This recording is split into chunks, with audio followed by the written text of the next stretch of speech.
Hey, welcome to the Show Bam Show. Hi. Thanks for having me. Can you tell us about yourself? Like, this is amazing. Well, thank you. Yeah, let me see. My name's Tiffany Teskey. I live in Canmore. I have lived in Banff at one point in time for 4 years, but I've been in this area since 2006. Wow. And I work for myself and make jewelry. These are so pretty, and earrings, and a lot of feather earrings, a lot of kind of like some mountain things like here. These are all Three Sisters things I've designed, and then all this bright colorful stuff my husband and I make together. He paints the backs of acrylic. Sometimes it's recycled, whenever we can get recycled sign acrylic from his friend's sign shop, which is also in Alberta. It's in De Winton. So he then we recycle that. He paints the backs, and then he creates the cut files, and then we go back to our friend's sign shop and use his laser cutter. And yeah, so there's kind of a mix of what Dean and I make together and what I make on my own. And yeah, maybe Dean will be on your show at some that's point. incredible. We want him on the show, 100%. Dean, Okay. you are coming on the show. This is amazing. All right. Well, And what brought you to this area? let's see. I moved to this area because my ex-husband, who I'm still really good friends with, and we raise our kids together with, he manages Norquay. So when I originally moved here, it was because he was getting a job in Norquay. That was in 2006. My daughter, who's about to be 15, was 6 months old at the time. And then my second daughter was born in Banff, in our house actually in Valley View, and in the bathtub. And she was born in like 45 minutes. This is very quick. That's amazing. Yeah, it's pretty amazing. So the girls live between Banff and Canmore, and then I'm remarried to Dean, and we have 2 4-year-olds. So we live in Canmore. Wow. And you were telling me off camera that you started making this when you were 17, all the jewelry, what got you inspired to do this? Well, at 7, I got inspired by cameras and started taking pictures. I mean, they weren't that great at 7, but that kind of started everything. And then I had an aunt who would take me to plays and take me to ballets and take me out to fine restaurants and take me to look at art in museums. So that kind of started that. And then in my teens, I was into photography still, and painting, and let's see what else, writing, a lot of creative writing, and I started making jewelry. And so at 17 I started selling jewelry that I'd made at So in general, you're just a creative person. Like, you're doing everything. You're taking photos, creative writing, making these amazing jewelry pieces. Yeah, it kind of ebbs and flows how much I do of each. Like, I'm always taking pictures of the jewelry pieces, and I'm always making jewelry. I don't do as much writing anymore, but I do try. Do you get into like waves of like hobbies like I do? Like, where you like go one for a bit and then you're like next one, or?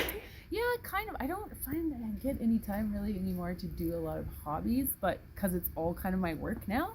But that makes it really interesting and amazing too. So I'm always seeking, yes, I like to learn and experiment and like do new things, but I kind of hop around a lot more than I actually get stuck in doing one thing and then moving on to the next thing. I'm almost a little bit too like, I'll do this for a while and then this, but it works. I don't know, somehow it all comes together. Especially with being able to sell jewelry, because I sell that at the markets, I sell that online, and I sell it wholesale to shops. So I kind of have a little bit of different, like I have different items for each place that I'm selling to. So that makes it kind of fun. Maybe makes it a little confusing for some of my clients, but I don't know. Some stores have feather earrings, other stores have this fun happy jewelry, and other ones just have the stainless steel. So I'm trying to integrate myself a little bit more. I mainly go by Wonderland, but sometimes I'm known as Preen for the feathers. Yeah, so I don't know. I'm very flowy in my way of doing things. I've been working for myself for 30 years, and I love it. Yeah. And you are really talented. Like, I love how you took your passion and made it your career and what you're doing now. And where can people find you? Like, if they want to buy these amazing products? Well, Well, I do the Banff Farmers Market every year, and it's full time, and the Canmore Farmers Market. Or the A Canmore bunch of Mountain people Market. probably saw you putting like feathers in kids' hair Put and feathers in kids' hair. I don't have any feathers in my hair right now because I got these big ones on my ears. But oh, they're so pretty. I usually have some form of feather, but I do put feathers in people's hair. Lots of kids know me that way. Lots of adults have that done too. But Oh, yeah. at the market, there's more kids that run up. Well, no, the adults are almost as excited actually. But yeah, I don't know. It's fun to adorn people and help them feel like confident, and beautiful, and expressive. So yeah, also the Canmore Mountain Market, I do that full time. And Wow. there's some markets that aren't really going now that I used to do, but I do some things in Calgary as well, and kind of in the foothills. I have a booth every Friday, Saturday, Sunday for until Christmas, basically at Granary Road, which is in the foothills. So it's kind of right outside Calgary. It's a bit of a ways from here, but it's an amazing place if anyone wants to go there because it's like 37 acres of outdoor Whoa. kid fun stuff. Kind of like I'm putting that on my bucket list. Yeah, I know Granary Road. It's an hour from Banff. It's probably good pushing 2 hours, I would imagine. But anyway, it's near Calgary, near Millerville. And yeah, they have like an ant place and like a beehive.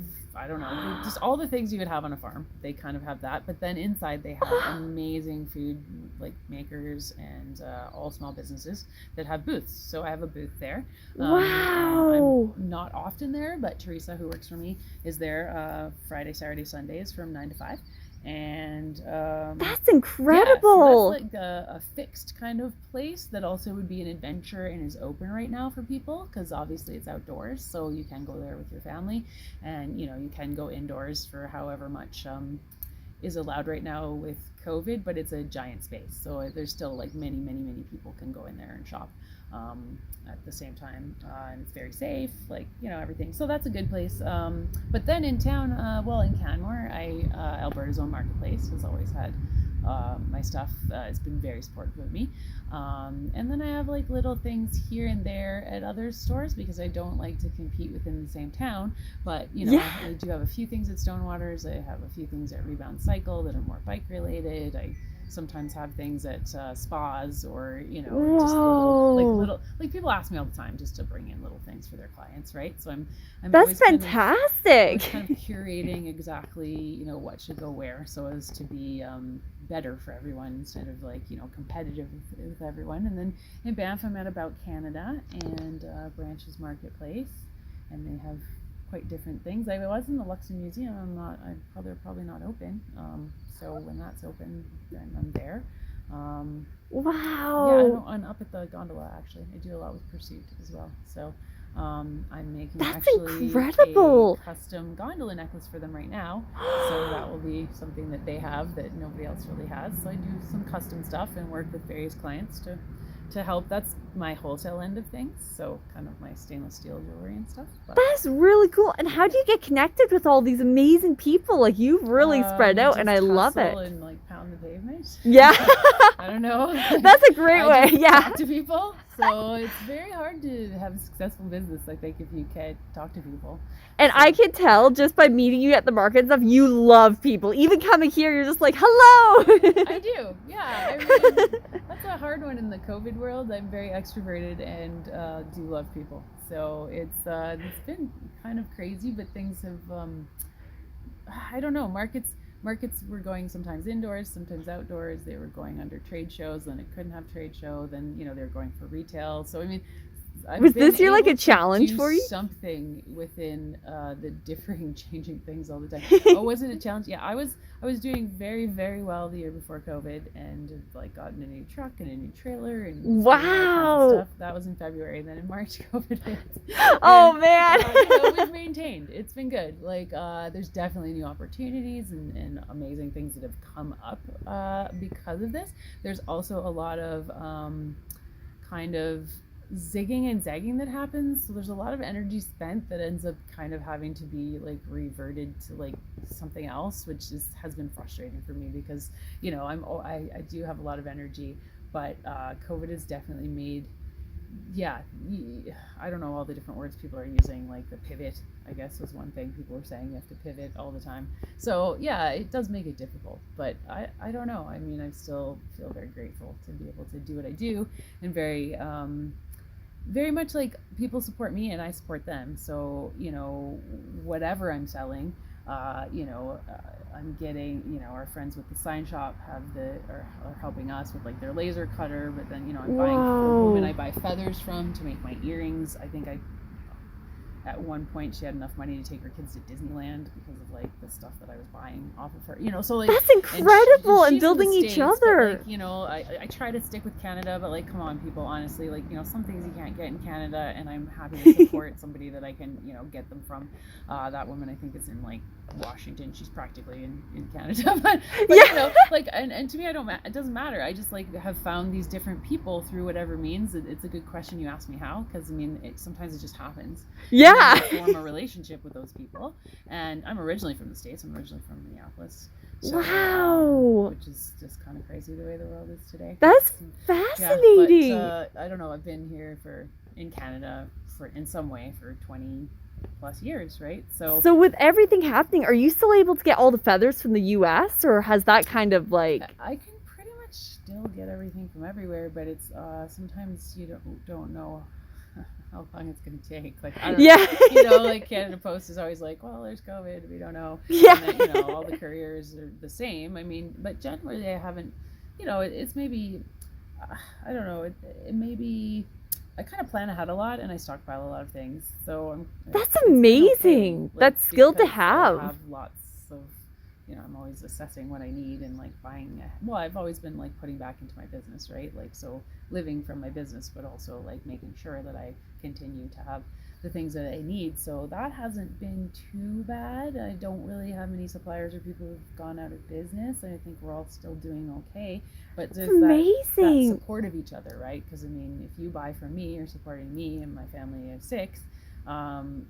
If I'm employing someone to work for me, then I'm also supporting her family, and you're supporting her family. Like, I definitely like to look at the how it's all interconnected, right? Because it's not just one thing. And like, sometimes I even buy stuff and like wholesale them because they just fit with my stuff, and I really like whomever's selling them. And then it's that's cool. handmade, but it's like bringing more into more availability of more items.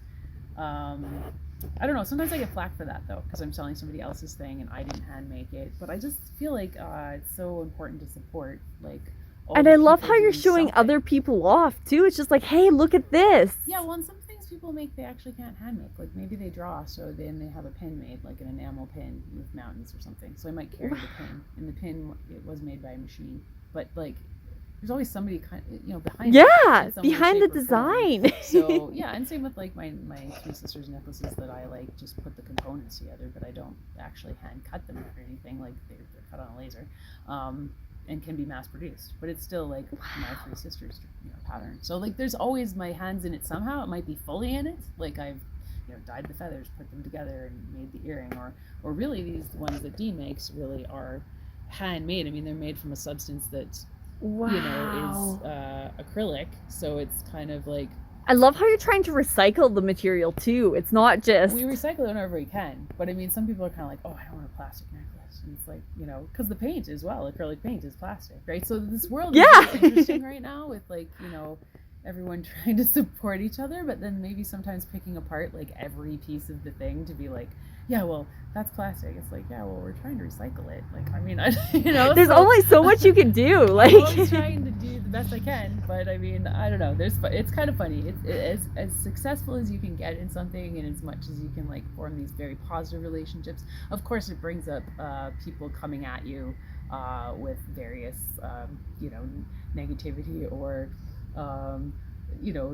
their take on the whole thing. And but that's it, that's life. It's good and bad, and I just try to be a good positive person and support other people, and collaborate when I can, and be very loyal to the shops that have been loyal to me, but also find other artists, not to necessarily be competition, and sometimes collaborate, and So Yeah, with I don't know. all this happening, what's some things that you do to help with your like mental health or make your day better every day to prepare for the day? Well, I do so many things, but and it's still tough sometimes. So it's a great question. I try to get enough sleep, but I'm a night owl, and so I don't really care about that one. And I have 4 kids, so I'm just kind of like often on fumes. Superwoman. But I try to go to bed earlier than, well, by midnight. Yeah, I mental health. Let's see. I definitely meditate and I do yoga. I mean, it's really hard right now to not go to yoga because I did Yeah. take a yoga teacher training and I could do my practice at home, but it was always very much, well, you said I love people, so I like to get out of the house and go to a place where I'm like committed to like for an hour and a half do yoga. Whereas at home I can only stand about 30 minutes because I'm like off to the next thing, right? Oh, I'm that always totally makes very sense. busy. Just Yeah. go. You like So- action, I can tell. It's great. Yeah. So yoga, meditation, connecting with people, having conversations. That's very good for my mental health. Dancing is very good for my mental health. Love as far as like my family and my husband, and and taking time to like go do things where you're making a memory instead of just like Yes. kind of being on autopilot. Even with COVID, like there's a lot you can do, right? There's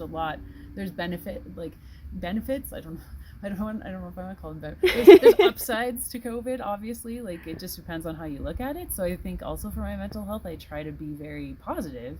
But when I'm not being positive, well, I mean, sometimes you have to cry, and sometimes you have to rest or Exactly. write, or just be still. So sometimes I'm just quiet. Like as much as I'm energetic and have a lot of energy and can be kind of intense. I also like to spend a lot of time if no one's at my house, like without music on, without any stimuli, just like silence and creating, right? So creating is good for Wow. my mental health. Yeah, I think really connections though, and people and community and yeah, and I mean, then there's all kinds of little like reading there's certain things I read every day, right? There's a thing called like daily Om, I think it is, or just positive affirmation type of things, and remembering.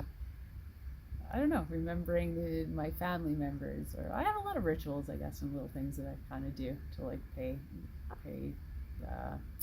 pay reverence to them, but also help my mental health. I think in the here and now. I guess I don't know. Yeah.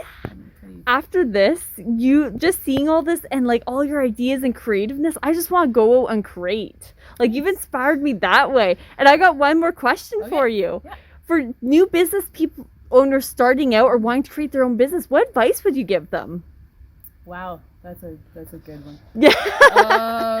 Well, I caught you on the spot. No, but there's a lot. I don't know, like one. You might like, give to them make all it then. one thing. Well, I guess if you're passionate about what you want to do, then you should go for it. But remember, it is going to be through the good and the bad and all the things that are happening, what you're doing, right? So make sure it is your passion. I think would be the first thing. If don't start making That's great sewing advice. something if you decide like you hate sewing, right? So if you are so happy when you are making the thing that you make, then don't let anybody stop you, because honestly, like you'll make mistakes and it's good to take people's advice, but I think that there's kind of somebody out there for everybody's creation in a lot of ways.